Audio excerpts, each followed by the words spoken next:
So wrapping up our enumeration lesson, we'll take a look at real-world application and using enumeration in pen testing.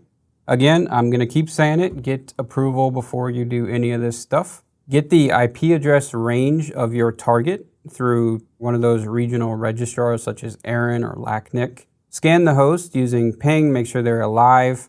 Do a port scan to find out which ports are listening, and then try to do some enumeration. In the case of DNS, try to do a zone transfer. With NetBIOS, there's several different tools available such as SuperScan, HyenaScan.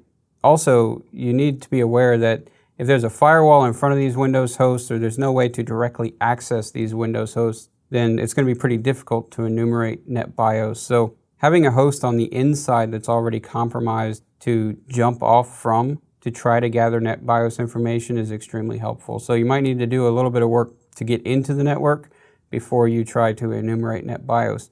SNMP, that protocol that's available on the majority of routers and switches in the network, can provide a lot of good information, so try to walk the devices. And there's a possibility that they haven't restricted the SNMP polling from the internet. So give it a shot and see what kind of information you can get. When it comes to enumerating Linux hosts, take a look at enum for Linux. It'll run through those commands. It'll try to get access to Samba servers and get network shares as well as security identifiers.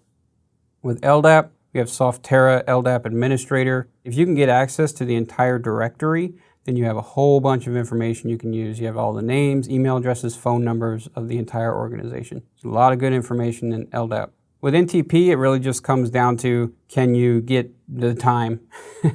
Which you could look at your phone for that, but it can also be used to find out which peers are connected, which could possibly tell you an IP address of an internal host. With SMTP, going back to what I said a few slides ago, it's kind of difficult to get information from SMTP these days because they disable those verbs. However, give it a shot, you might be surprised. And finally, put it all in a document, make some recommendations, and provide that back to management.